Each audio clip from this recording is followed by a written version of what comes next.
Good morning. Ladies and gentlemen, boys and girls. Welcome to the Brain Candy Podcast, episode 318. Sarah. Yes. That's like close to 1 million. Last time we spoke, you were having all kinds of trouble at your house. Is it all better now? Nope. Went from bad to worse. As plumbing problems usually do. They were like, oh, yeah, we got to fix your pipes. And in order to do that, we need to, go through this wall. And in order to get to that wall, we need to go through your ceiling. And in order to go through your ceiling, we need to go through this random wall in your living room that's, 100 feet away from where the actual damage is. Really? Is that actually true? Not 100 feet, but 20 feet away. Really? I'm like, my house isn't that big, Susie. But, yes, for real. I didn't mean literally. Yes. That's awful. Yeah, I came home the other night, and all the stuff that was usually in the living room, like that nice, cute little Joybird living room that has all the fun colors, was all in another place and empty, and all the pictures were off the walls. And I was like, this isn't the room where there was damage. And then this reminds me, sorry. Yeah. You just reminded me of the time that your in-laws came and rearranged the stuff in your kitchen. Oh, my God. That was my mother-in-law. Yeah. She has mental illness, so we'll forgive her. But yeah, right. You weren't mad about it, but you kept sending me pictures. I was, so furious at that. Because, come on, Sus. Honestly, there's nothing I could think of that would be more cruel than putting my crap in another place. Especially kitchen stuff. Yes. What's that area that you use all the time and stuff that you really don't want to, go? Yeah, we're going to rearrange that. Right. But that place where you put everything where you wanted it. Yeah, you're right. Exactly. And then the best part was when she was done with everything, she's like, yeah, these bowls right here, I couldn't fit them anywhere. So now they live on your counter. I was like, when they did fit, I had it organized the way I wanted. It tickles me so much because funny. You're so nice and accommodating, and you're very laid back. Nothing phases you.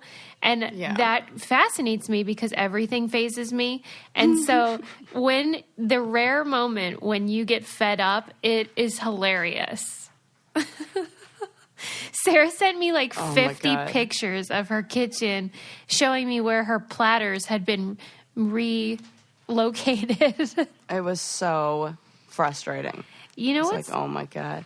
The opposite feeling to that is when you go to somebody else's house for a visit for the weekend or whatever, and you have never been in their kitchen before, but you guess where their silverware might be. I love that. Yeah. I love that. Why is that so fun? Because if you find it on the first try. I put my hands in the air like I've just struck gold or something. Yeah. I'm like, yes! First try, knew it. And then I always feel like I know the person better then. Yes. See, we're the same. I would have totally put the spoons here too. Yes, you have a psychic connection then. Yes. I love that.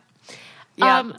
Before we kind of dive in, I have really fun news for you that I discovered just before we started recording. And I said, love oh my really God. Fun news. Yeah, Sarah's going to love this.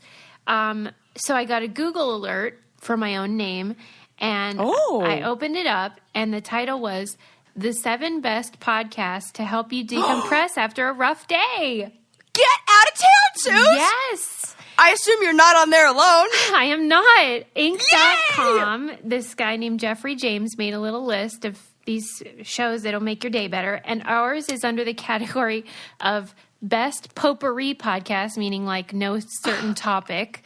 And here's what it says. You're going to love it. Oh my God, this is making my morning. Look at making me days. Smiling it's crazy. I love it. It says, Best Potpourri Podcast, the Brain Candy Podcast. What can I say? Sarah Rice and Susie Meister, who host MTV's The Challenge. Haha. Funny. Dish about, anything and everything that interests them. They're both whip smart and wryly funny, and they make you feel like you've been invited to sit at the cool kids table, not the one with the mean girls, but the table with the girls who get straight A's and are nice to everybody. Oh my God, I love this. I love those cool girls. I was like, this guy captured our essence. Totally. Whip smart. And Riley both of us funny? are on that list. Come on. I love it. I love it. That is so fun. I agree with all of those statements. Yes. Where's the lie? Where's the lie? Yeah. Show me. But I mean, what a nice thing. And we're in good company. The Revisionist History's on here, who charted, Ooh, Crime yeah. Town, TED Talks Daily. Come on. Oh my gosh. Come on. This We've is arrived. the mom and pop store that got included in the list of top 5 retailers. And they're like, what? How did we make the list? Wait, who did? With Amazon? No, I'm just saying, like, I mean, this is not a real thing, but this is like a fake. This is what it feels like. Right, with Amazon. Yeah. That's funny. Right. We've arrived, Sarah. It only took us We've arrived. 318. 318 episodes. Yes. It's all been worth it. Totally. Oh, man. Maybe to celebrate, we should put our wine in our Brew Mate sets and do Deal. a little toast. Deal. If you guys didn't check it out on our Instagram story, on Brain Candy's Instagram, I have been trying to tell you guys how awesome Brew Mate is. It is insulated wine holders, beer holders, etc. This guy was like, I'm sick of how alcohol gets gross and warm and Yeah, in like it's 2 such a seconds. waste. Yeah, in 2 seconds. And everywhere that you would like that is extra fun to be enjoying those drinks, it's super hot outside and your drink's going to melt Exactly. and get warm. Oh, you're at a concert? Tough. Your drink's going to be warm. Too You're bad. on a boat? Tough. Drink's going to be warm. He's like, I have a solution. Yeah, and so I have the Brew Mate wine insulator and uncorked wine glasses. They come in these gorgeous colors. Sarah and I were talking about how they have one that basically is like unicorn. Yes. That's officially unicorn color from here on out. And they're just a great gift. I was thinking for Mother's Day, Father's Day, stuff like that, where you could get somebody who has everything, this gift, and they can use it, as Sarah said, at the pool or on a picnic. I took it to Lincoln's Friday Night Lights baseball game. The parents sit around and have some wine and watch the kids play baseball. It's so nice. Oh, see, this is why I need a kid.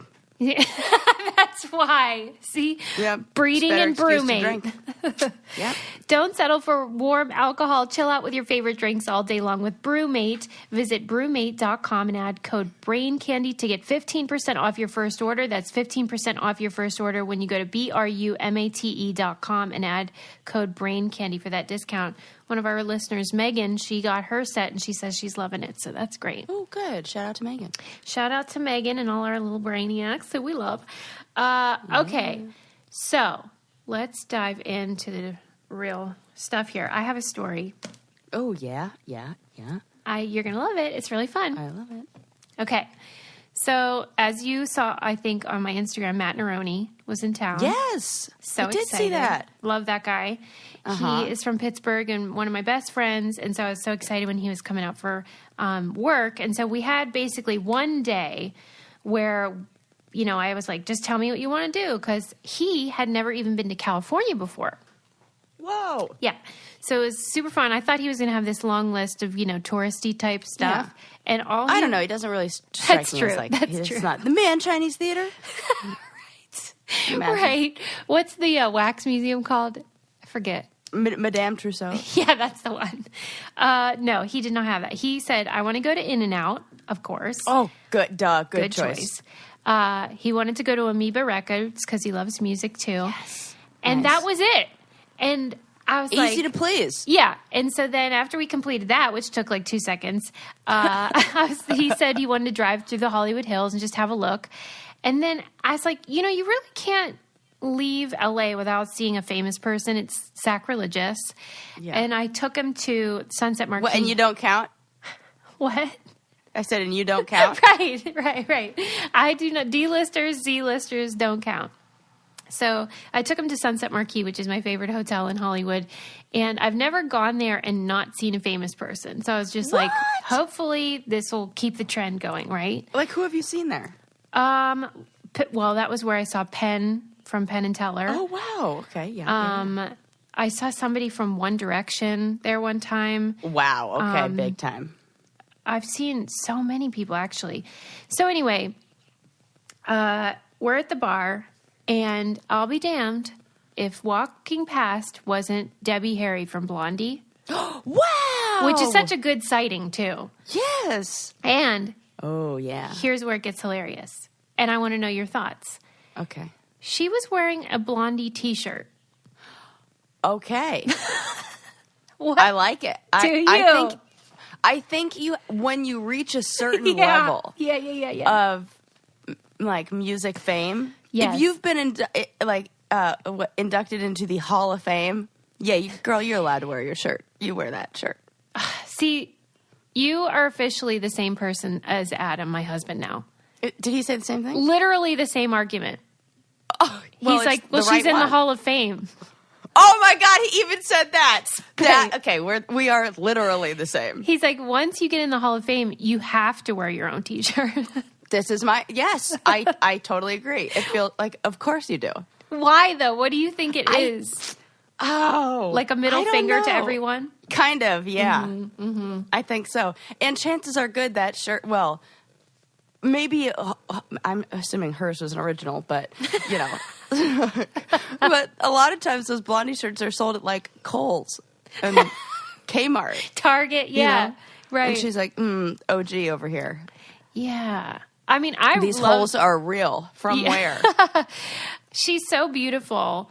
And I mean, she's an icon. She can do whatever the hell she wants. But I just thought, that's a bold move, wearing your own yes. Mm-hmm. So now let's play what bands are allowed and are not allowed to wear their shirt. Right. Okay. So you have to move down the scale of famous bands. I think Rolling Stones.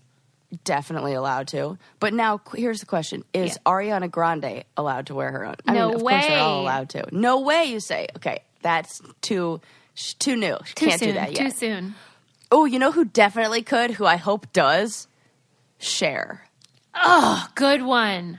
Yes, she should wear... In fact, let me just take a moment to talk about how much I love Cher. In interviews. Have you seen Cher interviews? Of course. Oh, of course you have. I love her self-deprecating, what somebody asked her. I watched this great, oh God, what is the name of the podcast? It's like Throwing Shade or something like that. Maybe that's not it. I don't remember. But he was interviewing her and he said, who would you like to cover your songs? And she was like, oh my God, I hope nobody covers it. Nobody should be forced to do that. And it was so funny how she's sitting there like, no, I wouldn't wish that upon my worst enemy. She always says she's not a very big Cher fan. That's what she said. It was so great. And Doesn't I don't know it why seem I love weird that. to you, though, that... Because on one hand, she comes across as very self-assured, but in another sense, she almost is insanely humble. I think that it's the most human... Yeah. thing anybody can be. She's very congruent. She's, and then she talked about how sometimes it's like feast or famine with her. Sometimes they're like, oh, we love her. I can't get enough of her. And then they're like, oh, no, we don't want anything to do with her. Mm-hmm. And she's just accepted those cycles. Wow. I can just see that accepting. And, and I'm wrapping up the semester and doing a lot of work on writing my final theory of change paper that talks about why we believe in the theory we believe in and all this stuff. And it all just comes down to self-worth and being able to understand that any problems that the problem is not the problem. It's our coping with the problem that's the problem. And it seems like she's done a good job of learning how to cope no matter what the problem in life is. Right. And I can see that. It's weird to me, though, that she says that she still gets stage fright every time she performs. Yeah. And I think that's really cool and relatable and all that. But it just still surprised me because you'd think at this point you'd be like, who cares? I'm Cher.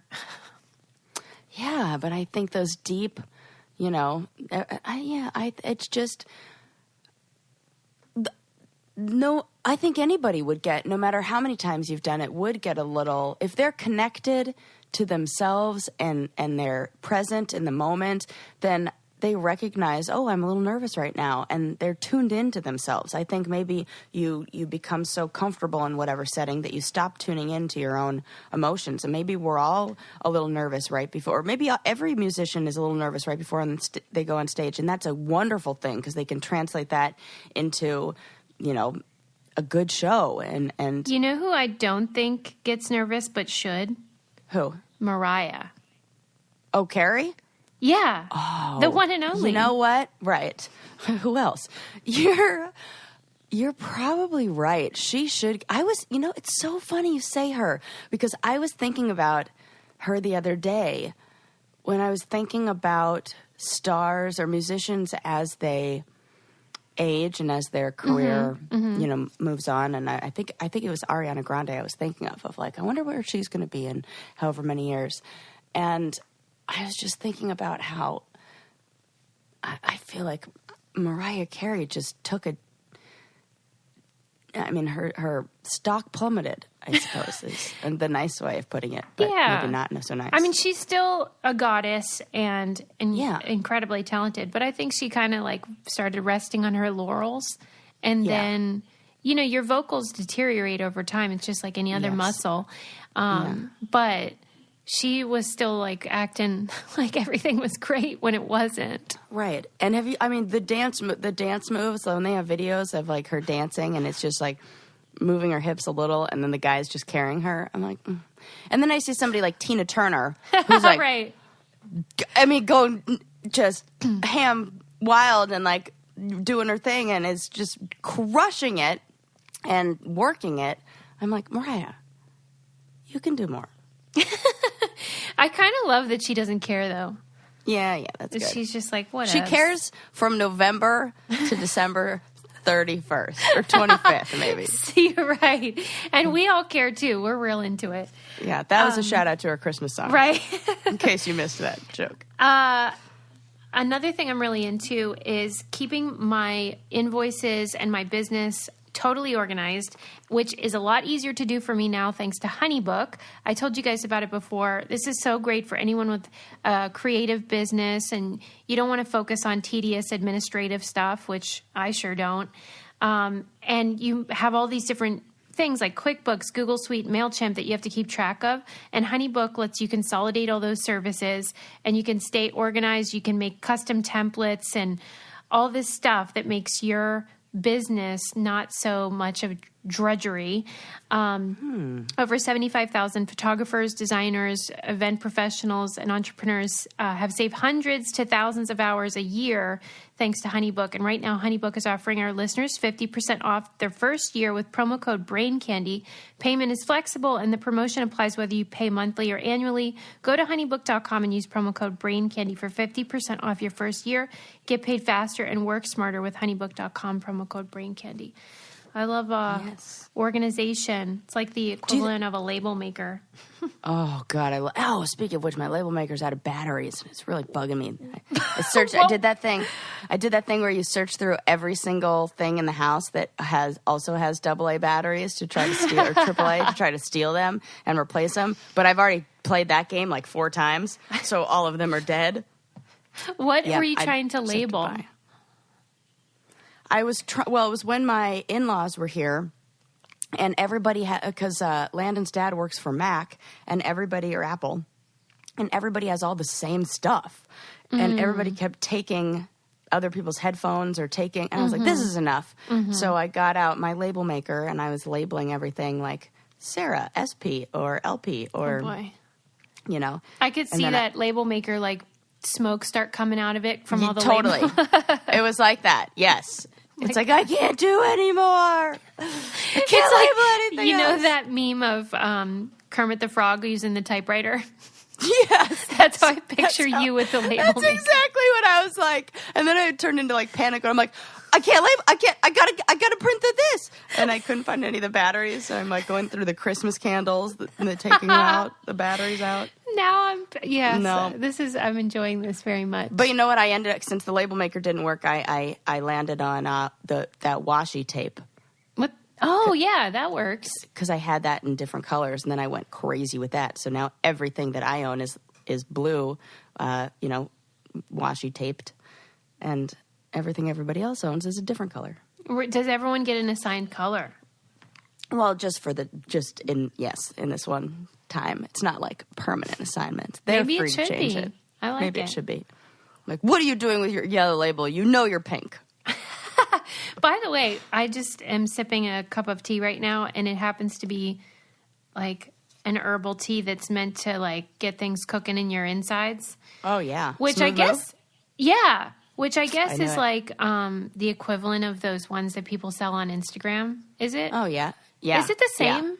Yeah, I hear, oh my gosh, there was some comedian who did, oh, what's her name? I have to remember her name. From The Good She's Place? the frickin', yes. Yeah. Yes, that bad bitch. I love her. Yes. She is my new follow on Instagram and everything else everywhere because, oh man, she is just, tells it like it is. yes, preach girl. I love her. Yeah, And she so was calling saying out that. the Kardashians for hawking the poop tea or whatever it is. Yeah. She's like, guess what that does? That makes you shit fire for like, all your insides for like 5 days. And then you just don't shit again, ever. I mean, it is handy though if you need a So little funny. kickstart. Yeah. You know, if you want to keep all systems go. Yeah, but it's like anything. You use that becomes, like, that's not what you're supposed to be using morning, noon, and night. And Is that what she's people good do? for- I think so. Oh, I think Lord. it's like anything, like, you know, just like when they were hawking the, what was it? Not Slim. What was the one they did a long time ago? It was something like that, like Turbo Boost or some other, crazy one that's Boost. essentially like horse pills that you take for something. Who knows? I mean, I actually was reading an article in the Atlantic about how those sort of perfect Instagram pictures are on the way out. The ones Yeah, with good. the walls and all the, like, everything looks the same in everybody's pictures, and that the younger kids are rejecting that sort of phony aesthetic and going for just like normal pictures of what people really do. I think that's so cool. Yeah, in fact, I was on Pinterest the other night looking for like cute cropped jeans and outfits for that. And that happens to take me more towards like youth-driven fashion. And so all of a sudden my Pinterest started to be full with more pictures of like, they just looked like normal people that like, they didn't look like models. It didn't even look like professional photos, but they were all like the Pinterest fashion photos. And I was like, oh my gosh, I think that this is a thing that the younger kids are using regular people. And I have a friend who is I would call her an alternative model, and she's like the coolest chick. And just a normal human with a normal body that's not a size 2. And she's getting calls from Hot Topic, from, I don't know, other lines that are like that to model their clothes and just wear their stuff on Instagram because she's just like a cool chick on Instagram. Right. I think Gives zero that's a fucks good and just thing. lives her life. I do too. Because I like the pretty pictures, but I also just like hilarious realness and whatever people are actually doing. Yeah. But like, remember it was, I don't know, a couple months ago, I was talking about how one of the things I like about documentaries is all the pictures from like the 80s and 90s when they're setting up the story of whatever they're talking about. And I was lamenting to you about how I wish that was still going to be around in 20 years, that those pictures that are sort of rough and you see like an old couch that you used to have, or how small your trees were in the background, like those kind of pictures, really kind of won't exist as much because people delete anything that's not super flattering and perfectly lit and all that stuff. Yeah. And so I kind of love this new trend of getting back to authenticity, even if it's like fake authenticity. Yeah, Which it I think probably even is. just like snapping the photo and then being like, oh, nope, we're not even going to look at them. We're not even going to, it's one shot and we're done Yeah. kind of thing. I'm kind of into I've been that. trying to use I have one of those like little Polaroid cameras. Oh, yeah, I love those. And I've been keeping it out and trying to use it more because I I feel like they always capture those kind of photos. Yes. And I'll put it out like when I have friends over and they'll take it and take pictures of things and then they'll leave the photos, in a little pile. And then I get to come by and I'm like, oh, look at all the fun stuff people did. Yeah. And I like that. Mm-hmm. Yeah. And then it's like one shot and that's it. I know this because it's not Landon, Sigmund would not pose right. And I kept on wasting Polaroid film on him. And I'm like, it's $1 every time you mess this photo up, Sigmund. Really? $1? He didn't care. Well, it's about what it tried. Because like a pack, a little less, 87 cents. But a pack of like 20 will be like... $20 or $15? Like $15. Really? Yeah. Sometimes you can get them. If you buy them in bulk, you can get a good deal. I did that. So maybe I spent less. Has Polaroid, picture... What do you call those things? Slides? Polaroids. Well, have the Polaroids always been that pricey, or is it because they're not as common now? Maybe a little bit of both, but Polaroid film has always been pretty pricey. Yeah. I'm into those, though. They're treasures. Yeah, me too. That's I have like a whole little book of them now. I have ones I took that when we went and did our Challenge Mania event. Yeah. Yeah, I have fun ones from that night. Wait, everybody you took always them? makes Yes. Oh my God. Can I see them? I have. Yes. You know what? I'll put them up on my Insta story when this episode comes out. Oh my God. I've got a funny one of Derek like making inappropriate hand gestures, and a cute one of Sarah Grayson. Yeah. Oh, good times, great oldies. People love making inappropriate hand gestures and faces as soon as you get a Polaroid camera out. It's great. Really? I feel like people, I do. I feel like when it's like disposable film or stuff that doesn't exist digitally, Yeah. people are more inclined to Have fun. have fun when they take it. Maybe because you get they're not. You get the boob, the butt, the moon. You get mooned a lot, flashed or something like maybe that. they think that you won't put it up, so it's more private. Yes. Oh, I agree. I think so. Ooh, there's like a study in there. This is for what sure. always happens. We go down Yeah. these rabbit holes and then we crack cases, man. Yes, agreed. Totally. I'm like, maybe there's something to that. There is. I like what you're saying. Mm-hmm. Okay, wait. I wanted to talk about how everyone needs to get ready for their summer travels, and in so doing, they need to get an away bag to take on their trip. Totally. Loving these. They're so awesome. If you guys followed my Hawaiian adventure, you saw that I had my away bag with me. We have one for each member of our family now because we weren't willing to share with each other. And these are great because they use high quality materials, but they offer a lower price compared to the other brands because they cut out the middleman. There's tons of colors. Lincoln has the color where I thought it was green, but then it's that kind where if it's in a certain light, it looks purple.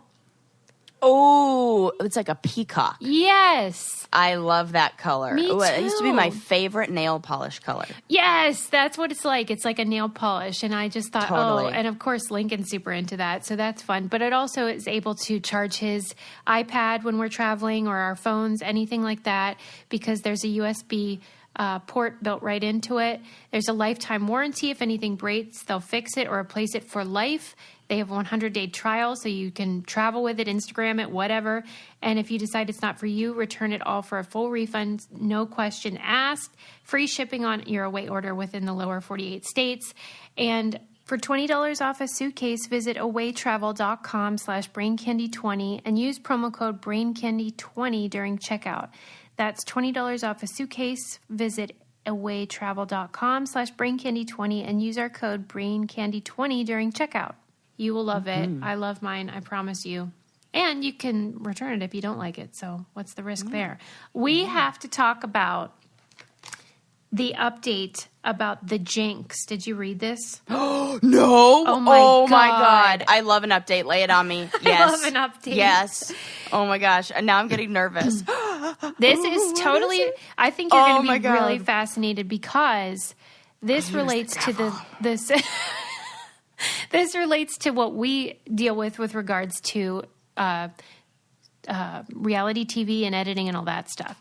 Evidently, yes, Robert Durst's attorneys are appealing his conviction based upon the fact that the things that he said at the end of the Jinx, where he goes to the bathroom, he's got a hot mic, and according to the documentary, he says, kill them all. Yeah, what do they think I did? And then there's a little bit of a pause, and then it's killed them all, of course.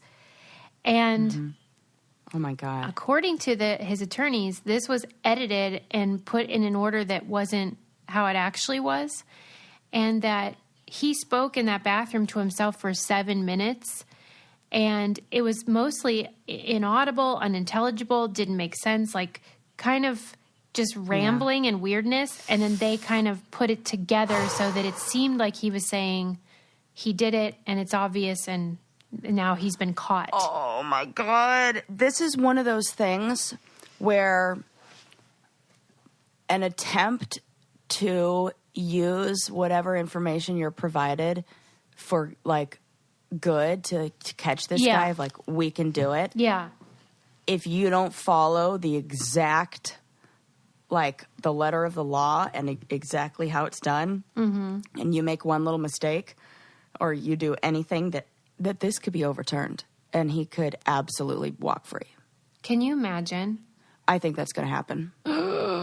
I really do. Oh my God, I'm sick. And then he'll murder somebody else because he did do a killer. Because he's a killer. Oh, I can't even. This is like, oh. So if you guys didn't watch The Jinx, you really need to, because it's a fantastic documentary about Robert Durst, who's this heir of this billion-dollar fortune. And everyone around him kept dying or disappearing. And he agreed to participate in the film, which is crazy. And was against because he's a total narcissist. Right. There's no reason he would ever. They should just do another documentary about him, and he'll be like, "Okay," and confess again. Right. They should just be like, "Can you just say that again for us?" Yeah. But I just find it interesting, of course, because of participating in the shows, and when you watch documentaries or reality series, you trust the discernment of the producers, and also that even if things were a little out of order or they don't add up exactly right, that you're going to get the correct essence of the... Yeah. But maybe not. If this is any indication, if they kind of misrepresented what he said. They deny that they misrepresented him, of course, but... Yeah. What do you think, man? Oh, God. You know what? This could be, oh gosh, do you think something like this, I guess it's only, oh God, I'm like having a thought. My brain's just like going on vacation here. But do you think this could do anything to change the laws about how things are edited?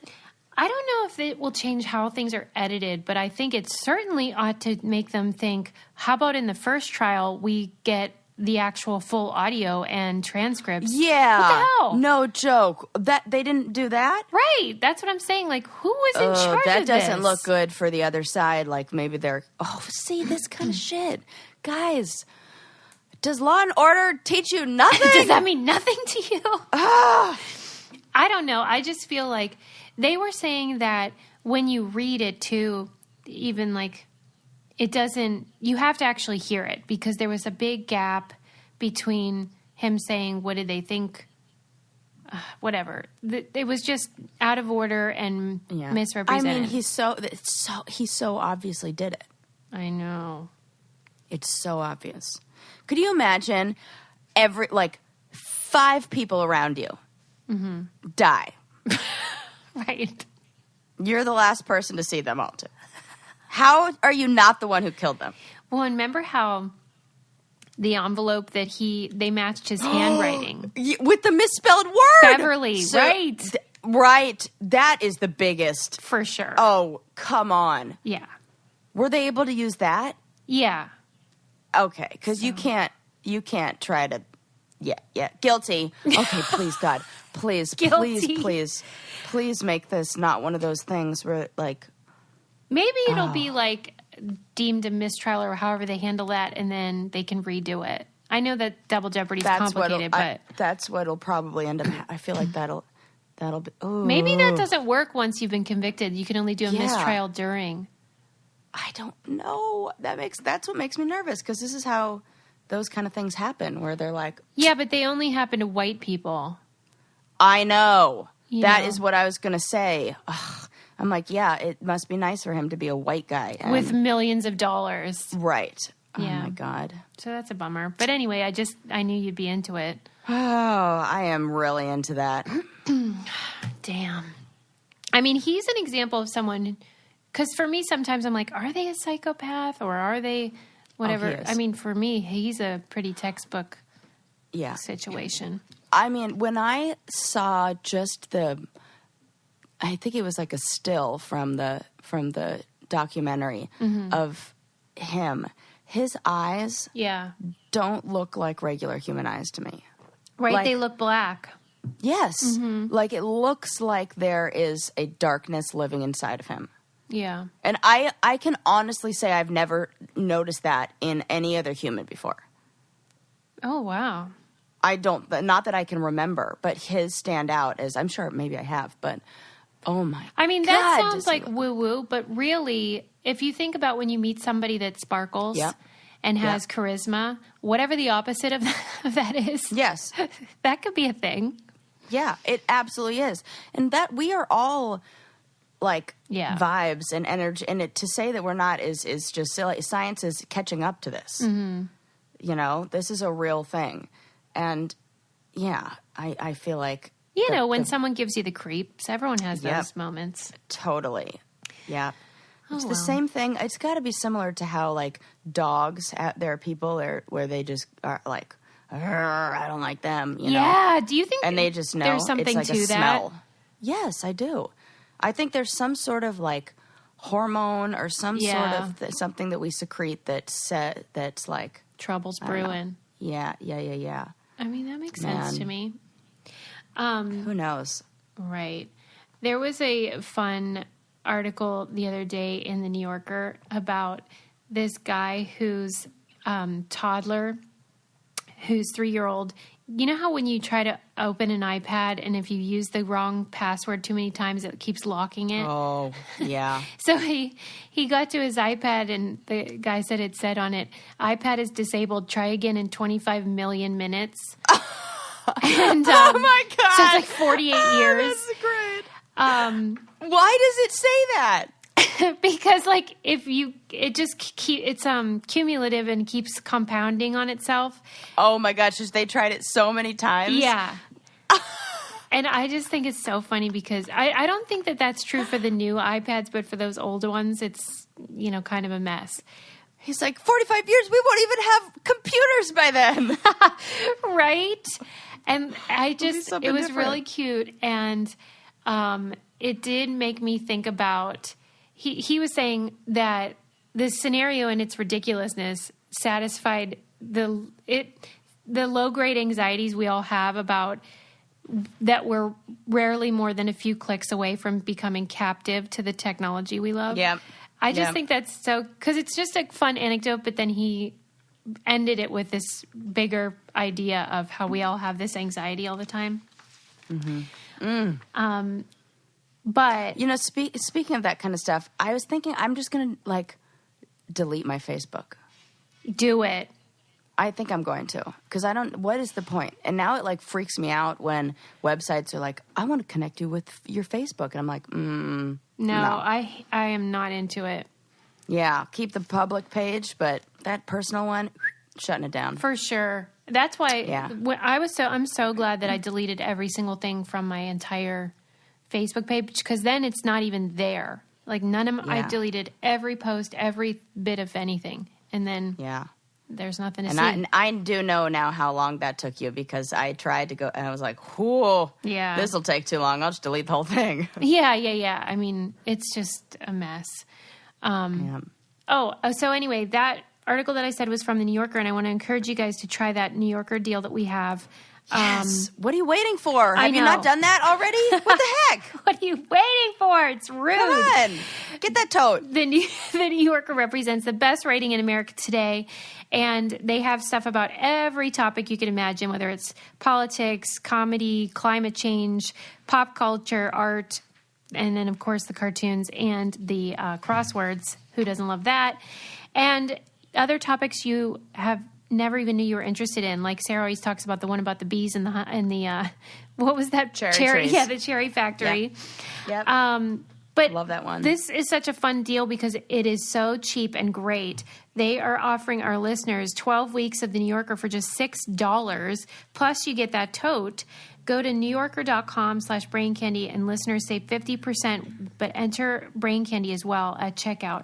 And you get all that for $6, please. I mean, come on. What do I Deal have of the century to do there. around here? Yeah. If you read all the articles in like all 6 of those, or in one, that would probably cost you like 10 cents an article. That's what I'm saying. And you get access to the digital stuff too, and you can log in and look in the archives. Price just got cheaper. If we keep saving money like this. You know what they should do an article about that I heard Landon was watching, because he's officially turned into like an old man now who watches old man stuff on TV, like the History Channel, and that's like all that's on. It's either like the History Channel or CNN. And thank goodness, because it's not ESPN anymore. I don't know, because football season's over, so that's a nice break for me. And so instead I get to hear about random things like the history of the car industry. And so I was listening to Landon watch the History Channel the other day and hearing all about when Henry Ford went into competition with GM Motors, and they kind of like, Henry Ford became less popular as GM grew in popularity and had new different designs.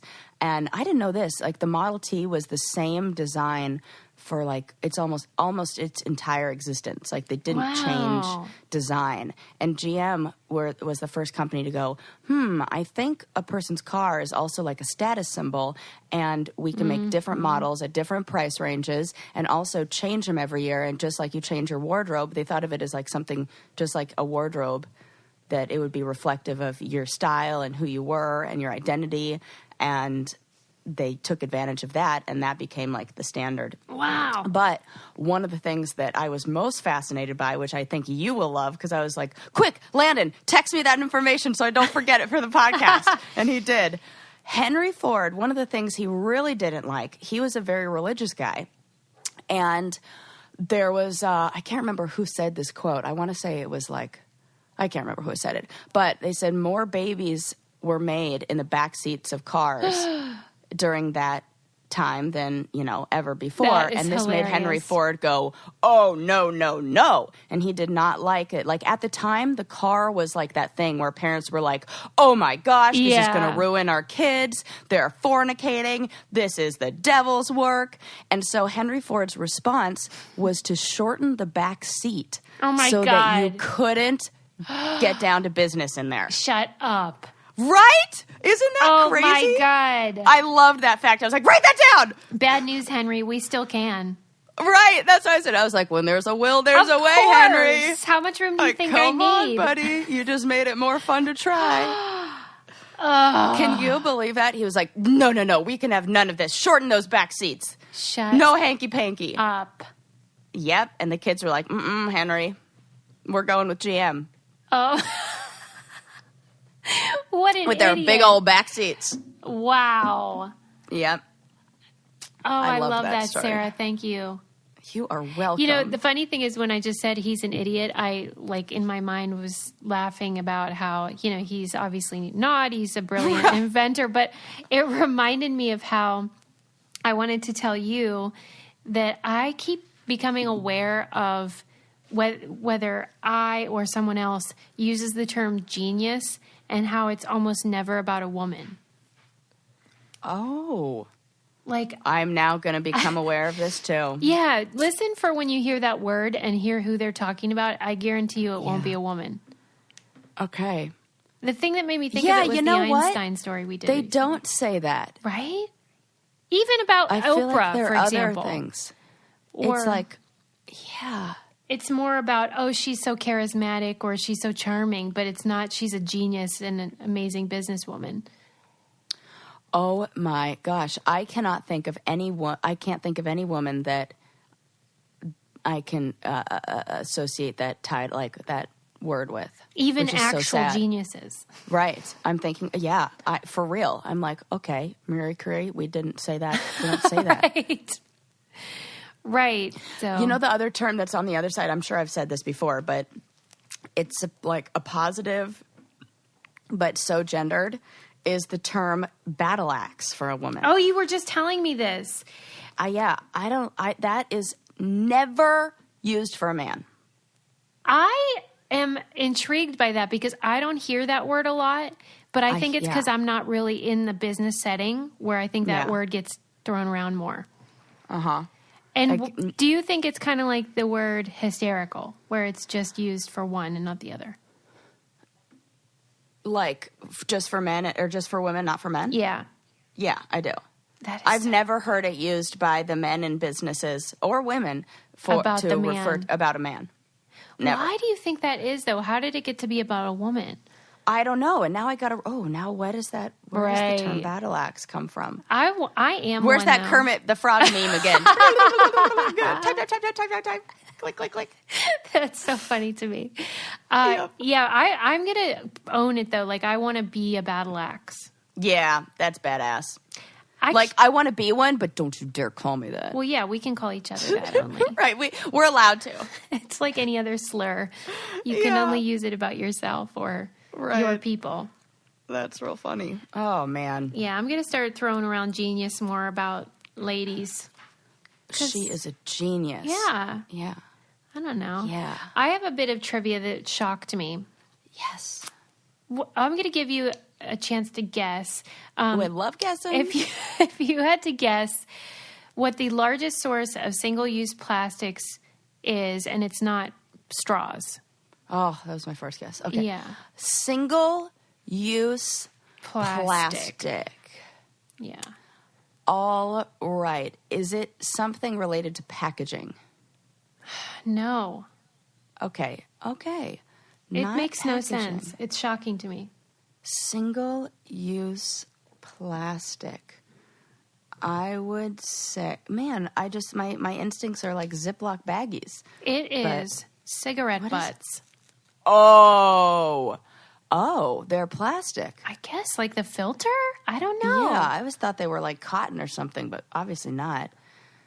Interesting. Yeah, that makes sense. But how? I mean, that's such a small Wow. item. Yeah, but we don't see it as much here because in America, smoking isn't a thing anymore, or as big of a thing. Yeah. But in other countries, like when I went to Thailand, everybody's smoking. Oh, that's interesting. Everyone. Right, because we the sort of think children. about it as obsolete in a way, or just Yeah. rare. I don't really know anyone that's a smoker. Yeah, like lighting up cigarettes. Right. So I just I think know. of it as so unusual, but I guess you're right. It's if you think about it globally. Yeah. But I mean, damn, that's a lot of cigarettes. Yeah, I mean, I assume that's worldwide, though. Yeah. Yeah. That is a lot. There was an article, it was just about, how to be greener, and one of the things was quit smoking, and that's why. Yeah, well, good. There you go. Yeah. That's more reasons, too. I mean, you'd think that ruining your own body would be enough, but maybe if you just care about the planet and not yourself. Yeah. But then you see those people in those blue zones that are 108 years old, still driving with a scotch in one hand and a cigarette in the other. With I love those people. I love them too. And, in all this, I'm not, by no means am I saying go out and take up a smoking habit. But I'm saying that in studying these people who live so long in these areas where happiness is just so high and longevity is so great. Yeah. Those things weren't even a factor in why they live so long. Right. It was do they have a lot of friends? Do they eat a plant-based diet? Right. Do they live vertically where they have to climb a lot of stairs? And, do they live somewhere where old people are looked up to? Yeah. If the answer is yes, then light up, buddy. You're going to live forever.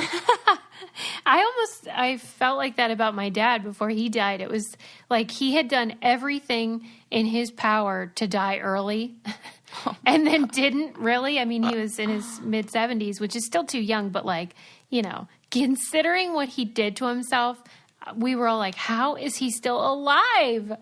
Oh my gosh. I mean, I think he started smoking when he was 13. Whoa! And like cigarettes. Like he's not smoking like, you know, those vape pens or something. He smoked Pall Mall, which doesn't even have a filter. Wow. Whoa. My gosh, I feel like I have the black lung just thinking about that. Well, and what's crazy is his lungs were perfect. Okay. They told him, they were like, you have not one spot on your lung. How is that possible? How is that What? So I'm thankful. Meanwhile, I smell secondhand smoke and I'm like, I definitely have cancer. I'm dying. Oh man, when I was pregnant, I was at a restaurant and there was a man who was smoking a cigarette in the parking lot, probably a good 20 yards away from where I was. You bet your ass I angrily marched over to him and confronted him and yelled at him to put out his damn cigarette. Oh my God. And he was like an older man who looked at me like I was out of my mind. I cannot believe you asked him to put out his cigarette. I was pregnant, Suze. I was not in control of my actions or my hormones. Even at just 3 months, I was like in mama bear protection mode. Like, do not smoke around this baby. Did he say anything to you? No, he put it out. That's insane. I came over there with that look, like, right. You better walk away, sir. Hell hath no fury. Yes. Oh, yes. That was it. I regret nothing. That is hilarious. Landon was like, Sarah, don't. And I was like, oh, I'm doing it. How? Try to stop me. Because were you outside, though? Yes. Where did you want him to light up? Like, I don't know, in another neighborhood? Somewhere not anywhere near me at all. In the car. Sarah. In an enclosed space. I will fear the day that you ever get mad at me because when you decide you're angry, oh boy. You've already seen because it's different. It's the most, I think the most angry I got with you was when we had our fight about the sign in Brazil. Which you were right about. Because that's what makes me, the only thing that makes me angry, really, like what the heck, is when I know that the information I have is correct, true. but I'm having trouble communicating it to the other person. And it's more my frustration with myself that I'm feeling, which then I take out on somebody else, which happened to be you at the time. But it's just my inability to communicate my message clearly is what makes me frustrated. So once I handled that, I was like, oh, we have nothing to fight about. We're fine. Did either one of us cry at that time? Yes, both of us did. That's so we dumb. were tired. We were lost. We were in another country. We both were technically like right about what we said. We just were communicating it in the wrong way. And then it was like one of those things where just like the babies at the end of the night are just tired and they're fighting with each other because... Yeah, they just need a little nap. Yes, they need a nappy. Okay, you guys, we have a guest on the show today who I will introduce. But before I do that, I want to tell you guys about a company called Gut Right. I'm sure you guys have heard all about how important our gut is for our immune system and staying healthy and being well. Hippocrates, the father of modern medicine, even said all diseases begin in the gut. He was onto something, obviously.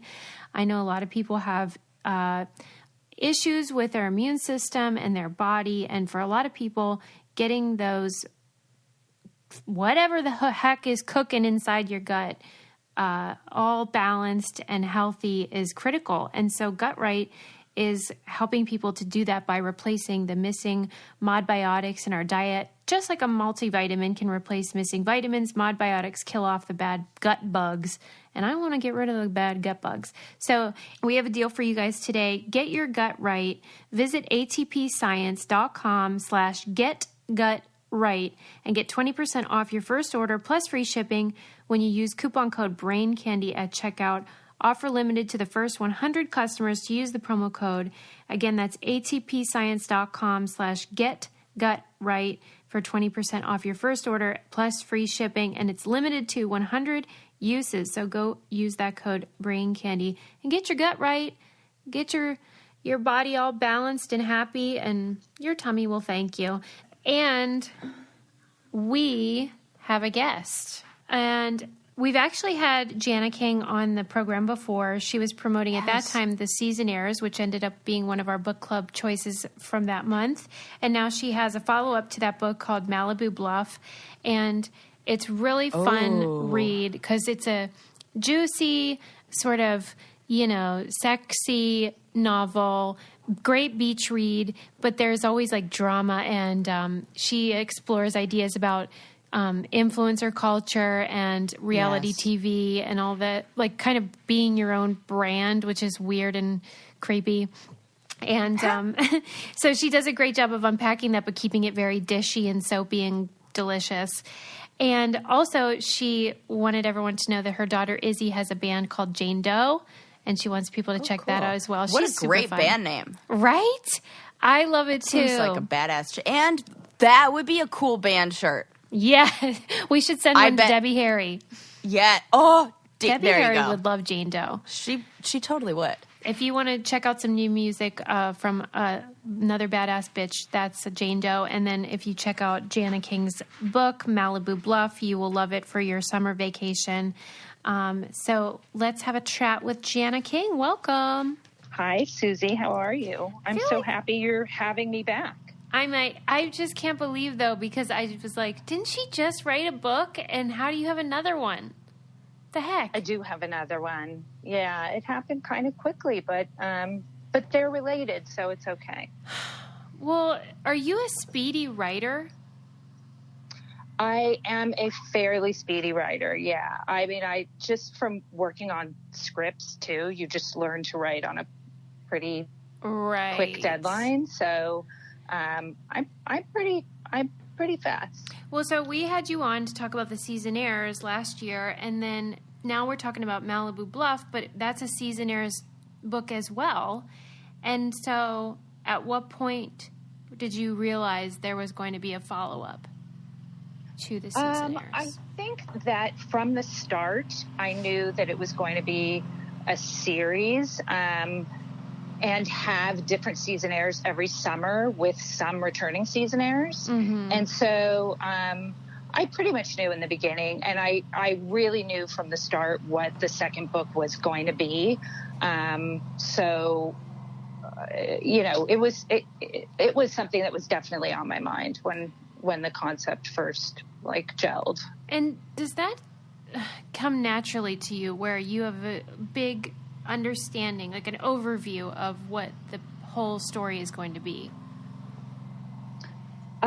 I think it comes naturally when, especially in this case, because in the second book, Mia, the protagonist, is the returning Seasonaire, and in what happened the previous summer, all sorts of shenanigans and danger and some tragedy occurred. It's just fun to think about how that can play out in a second book in a different location. So I knew that her past would come back to haunt her, and that some of the characters would return as well with these new characters. So it's fun to think kind of long term. I'm so impressed with that, with stories. I don't have that gift, and so I'm always trying to get into your guys' brains to try to see, how does this go? And I felt like, as a reader, I loved that there were characters that I was familiar with from the Seasonaires, but I didn't feel like it was necessary that I had read it before reading Malibu Bluff. Do you agree? Yes, I'm glad that you feel that way. The point, I mean, I obviously would love for people to read the Seasonaires, which is, doing a shameless plug, but it's coming out in paperback on May 7th so that people can read it before they read Malibu Bluff. But in writing the second book, I really kept in mind that I wanted to give enough background so that people who are reading the new book wouldn't feel completely confused, and that they would understand and, follow this main character while getting to know new seasonaires. Yeah, that's what I felt. I was like, I love these characters that I know already, but if I hadn't heard of them, I think it wouldn't take away from the story overall. So that was really impressive. Thank you. Whenever you were writing, we talked about this with the seasonaires too, because it was such a big part of their job involves, promoting the brand and being on social media and stuff. To what extent are you criticizing influencer culture in the books? If at all? I hope it doesn't seem like I'm criticizing influencer I'm culture projecting. as much as as much as kind of looking at it from all different sides. Mm-hmm. They're hired to do this job, and their boss is Lyndon Wilde is, exceptionally manipulative and increasingly manipulative in this book when it comes to who she hires and who she thinks will be the most entertaining. So I think a lot of it has to do with the way she chooses her seasonaires. And I think in any job, including the job of influencers, if you are promoting a brand, you're being chosen because of certain aspects of your personality or your looks or your background.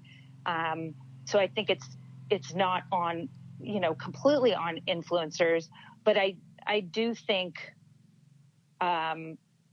since I wrote the seasonaires that the job of influencer has exploded, Mm-hmm. and that now influencers are not just promoting one brand, but they're promoting a dozen brands and getting money per post, and it's a really kind of lucrative job. But I think we talked about this last time, that I think my only issue is, and I think it's an issue with influencers too, is like this just creating this kind of aspirational image that might not be totally real to the influencer or the people who are to followers as well. So recently on Brain Candy, we were talking about, I was venting about this new trend where an influencer or somebody will say, it's almost like they're trying to prove that they have depth and that it's not just about fashion. And so they'll kind of bare their soul. Have you seen these where they're like, I've been going through a lot lately and I've been feeling really bad about myself. And then they sort of give a testimonial of what they've been thinking. Do you ever see those? And what are your thoughts on them if you have? I think, I have mixed feelings about sharing because I am very drawn to people who are going through similar experiences to me. Mm-hmm. Influencers or there are a host of celebrities who are huge sharers. And then there's a certain point where I feel like, oh goodness, there's people, are having a really bad day and there's crying and a host of kind of intense emotions that come out. And I have mixed feelings about it because part of me feels like, I feel like that on certain days, but I don't know if I could share my feelings to that extent. Mm-hmm. So I see what you're saying, and I definitely have mixed feelings about it. But I love, you guys are very, like, if you're on your podcast and on Instagram, you're very honest and funny and open about personal things as well. I think, I don't actually know what the boundaries are. What do you think the boundaries are? Well, that was part of what I loved about Malibu Bluff, was because there was all this stuff that I could relate to in terms of how much of yourself are you willing to monetize? And, right.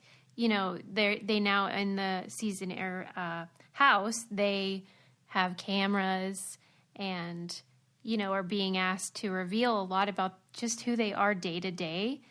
And so I'm fascinated by that balance and what is healthy and what is dysfunctional. And part of it is when you're doing it for someone else to line their pockets, is where it gets a bit gross, which is what I did on reality TV and what the seasonaires are having to decide whether they'll do. And so that feels worse to me when it's making someone else rich. Yeah, that doesn't seem fair. And by the way, I mean, that's really what's happening in Malibu Bluff is that, you know, Lyndon Wild hires these particular seasonaires to do this digital channel. And there's a lot of manipulation that is involved that I think definitely happens today. And I think that's also starting to give people who watch, if it hasn't been happening for a while, but people who watch reality TV or are watching Insta stories, like it gives them pause as to what they're really supposed to believe or not, and what things are scripted. I was talking to a friend of mine's daughter about an influencer who has a Snapchat series who admitted that it was all scripted. Like, even though it was supposed to come off as being very real, it was all scripted, which I thought was interesting. What was the reason that she made it scripted? It was more entertaining, I guess, because a lot of times maybe our lives are not interesting enough. Yeah. Yeah. And I think in Malibu Bluff, I mean, that's the whole, you know, one of the character Brandon, who is producing the channel, definitely brings up that, you know, posting what you eat for breakfast or, you know, talking about your pedicure on camera is not, you know, isn't interesting anymore. And it's got to be something that is more juicy and dramatic. But how much do you fabricate in order to get people to pay attention and watch? Well, it's a weird thing too when the worst crime you can commit in a lot of these circles is being boring. Mm-hmm, definitely. Even on my first show, which was so long ago, I remember the producers taking us aside and being like, you guys are boring and you're not making the most of the trip. And so then you do kind of feel this pressure to be more interesting or exciting all the time, which who is? Nobody. Well, I'm certainly not. I'm not. I don't know if anybody would want to watch my life on a daily basis. I like your Instagram. I know that. Well, thanks. You know, it's a lot of my kids and my dogs. So I don't, you know, I think some of that stuff is obviously really fun, but you know, I don't think I could. I don't know if I would be able to actually fabricate any sort of drama, to be honest, because I'm really bad at fabricating stuff when it comes to myself. But, you know, I can't believe that it's hard to believe that a producer would say, you guys are boring. You need to, like, did you feel like you had to come up with things that weren't true or really make more of what was happening in your life? Yeah, I thought that I better exciting. I needed to be more entertaining and quickly, or I wouldn't be appreciating what they had offered me, which was this trip when I was just a kid. So the pressure was on, and that's a weird thing to hear, that you're just kind of not interesting enough. But I think to a lesser extent, everybody has to deal with that with regards to social media, because nobody wants to have their life look boring or uninteresting.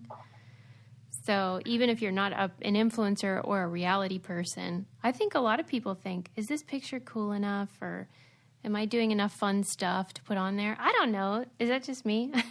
No, I agree. And also it's because it's been around for a long time.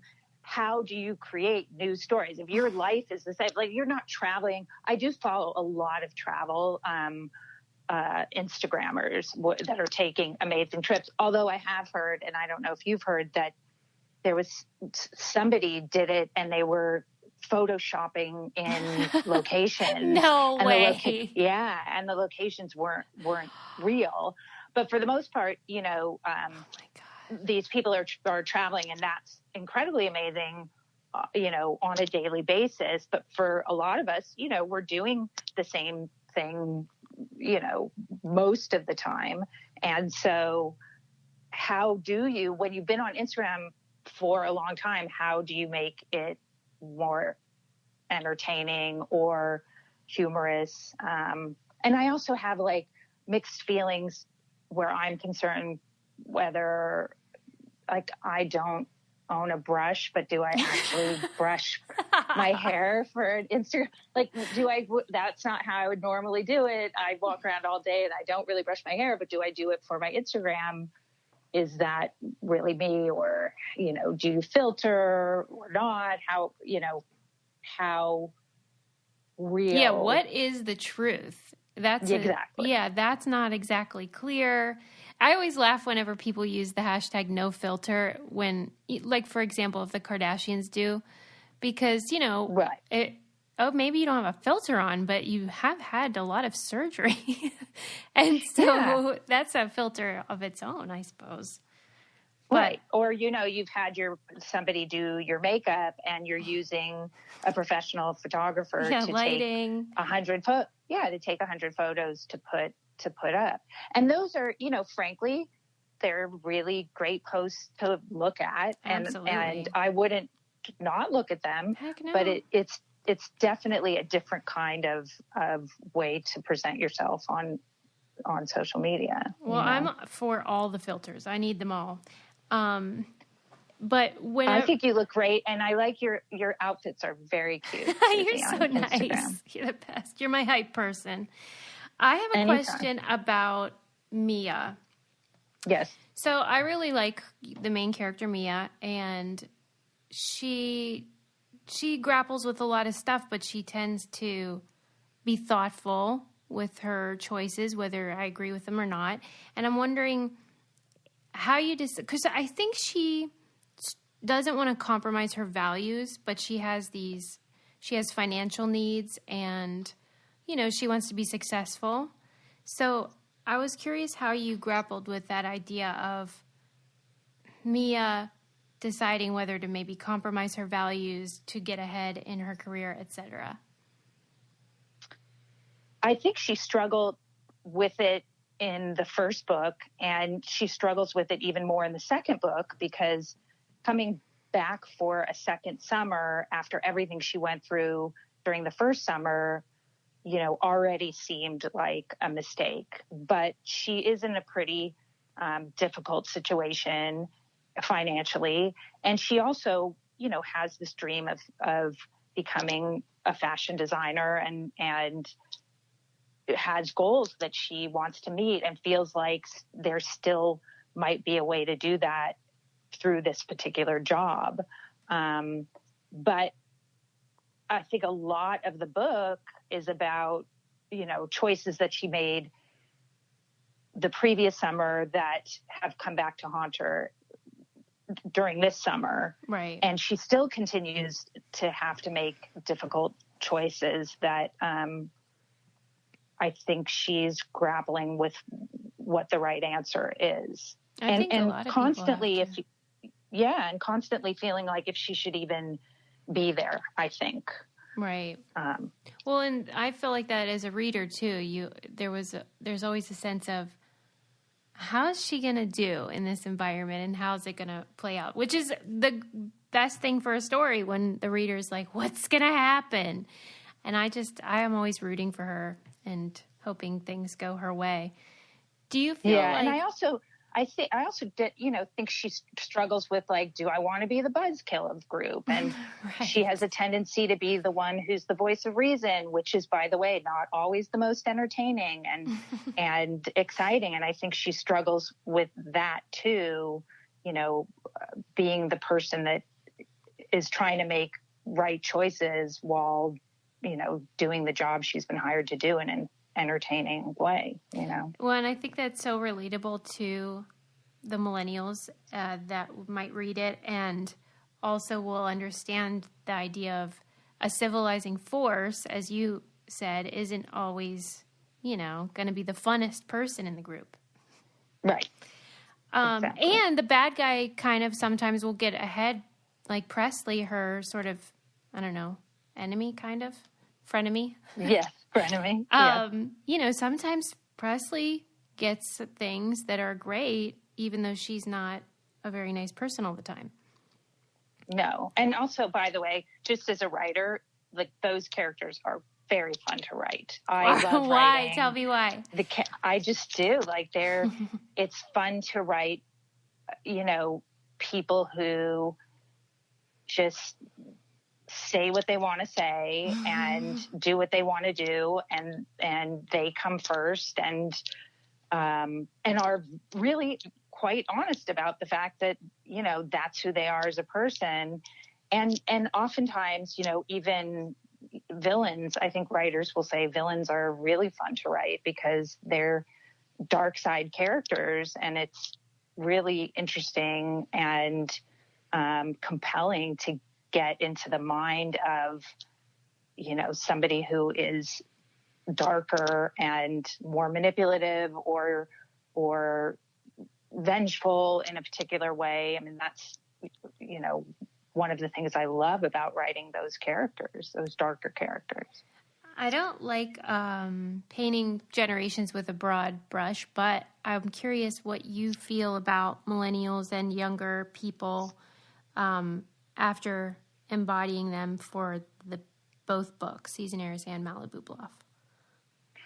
Well, I happen to love them because I birthed two. Yeah. I mean, I didn't birth them when they were millennials, but they are currently millennials.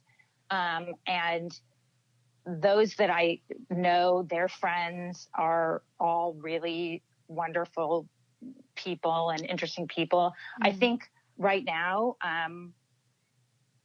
that age group has a lot of challenges to overcome, whether it's student debt or what's happening in the environment. I mean, my son's studying forestry in college and was saying that, he got into it and everybody in his major was super excited and enthusiastic. And now he's going into his third year and everybody's depressed. Like they just have learned that and that it's, the truth of what's going on in our world, I think, is kind of smacking them in the face. And in a way, I think they sometimes get a bad rap, just like any generation, when there is a sort of stereotype given to any generation. I think that they get a bad rap because of some of the stereotypes. But, the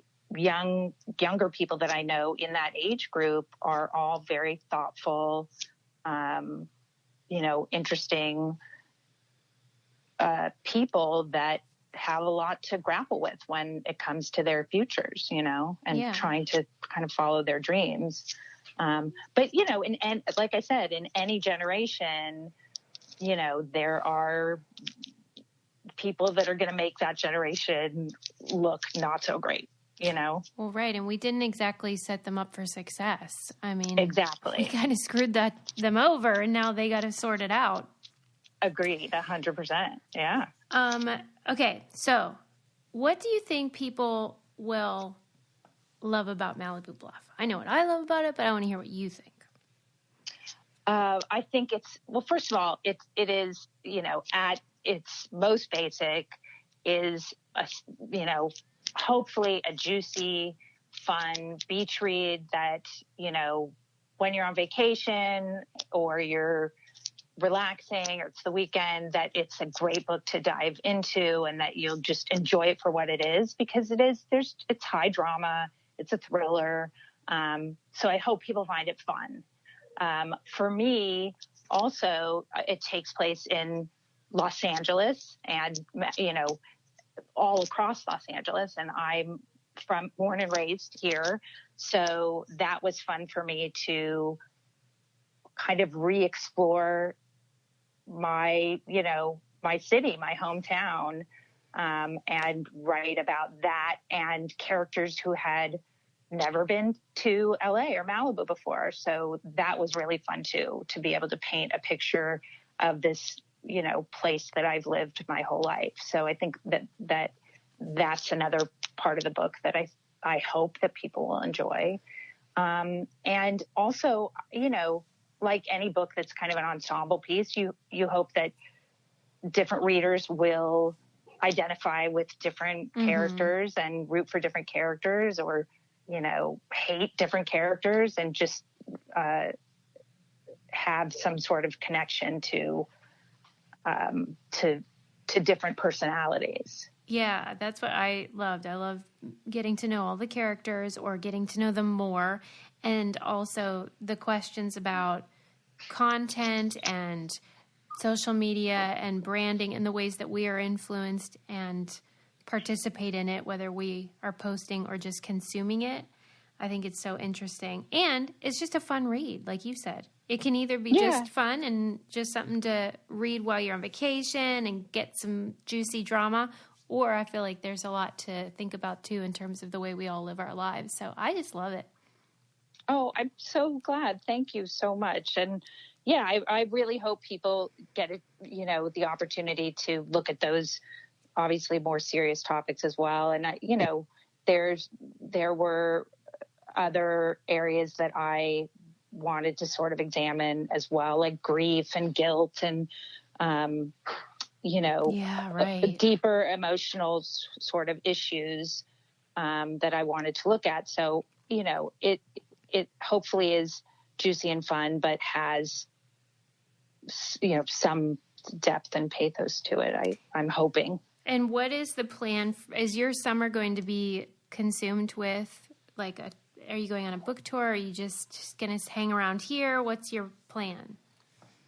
My plan, I'm going to do some events for the book, which I love. And I love talking to people like you. And mostly we'll be here in Los Angeles doing that and doing various online things. And then my kids live in Vancouver, so and they're in a band. And they're so cool. Thank you. I think they're really cool. And I'm trying not to be too annoying by going to every show, but I've been traveling and going. I would like to go to a lot of their shows. You're so the best I'll be going groupie. back and forth. Yeah. What's the name of the band? Can I plug them? Yeah. Oh, yay, Susie. It's Jane Doe, and their album came out about 2 months ago, I think. And it's called Identified, and it's, rock and roll. And I'm obviously incredibly proud. And I would wear a sandwich board on Sunset Boulevard if I didn't embarrass my kids about it. But yeah, so I'm going to do a little bit of traveling, but quite a few events here in California and Los Angeles and Southern California. Do your kids ever perform in LA? I think they're going to try this summer. Oh my gosh. They're doing a bunch of Vancouver shows, and then I think they're going to try to do, Oregon and Seattle, Portland and Seattle. But I think they're definitely going to try to get to LA during the summer. Keep us posted, awesome and I'll make Sarah come, and we'll be groupies with you. I would love it. They would love it. That would be 100%. a blast. Yeah. Wait, what else? Oh, I wanted to tell you too. I'm going to send you an invitation because we're having a Brain Candy Book Club meetup at my house in June, and so I'll send you an invite. I'm there. If you want to come, you're invited. I would love to come. Thank you so much. That would be amazing. And I hope Sarah. I mean, I saw you guys traveled too. You both went to Hawaii at separate times. Yeah. Did you? Was it amazing? Oh my gosh. I am so mad to be home, and I kept having to remind myself, people come to LA for vacation, so please stop feeling sorry for yourself. I'm not going back to Iowa or, somewhere where the weather is very different. Right. So I had to just tell myself that because it's so beautiful and magical, but such is life. You have to get back to reality. Yeah, I was jealous looking at your pictures, I have to say, for sure, jealous. It's funny. You have to live vicariously through, you follow all those travel bloggers. I mean, at least I didn't Photoshop the location. That's rock bottom. I can't believe someone did that. Yeah, it's happened. But no, your pictures were beautiful. I loved looking at them. Thank you. And I am so happy for you that you have another book, Malibu Bluff. I hope everyone reads it. And what's your plan? Are you just going to bask in your glory, or are you going to maybe keep writing in the same series? I am not altogether sure what my next novel writing plan will be. I think I might have something in mind, but I'm not totally positive yet. And I'm working on some TV things right now, and just right now trying to do a lot of promotion for the book, because I'm excited it's coming out, and I'm excited that the season airs will be out in paperback. That's also really exciting. Somebody needs to make these into a movie, don't you think?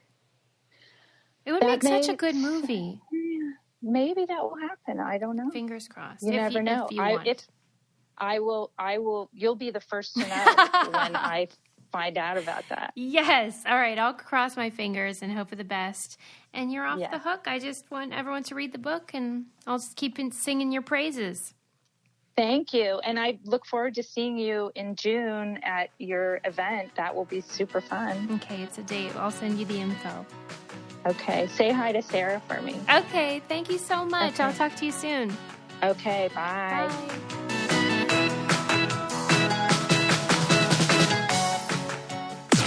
This podcast is brought to you by Wave Podcast Network.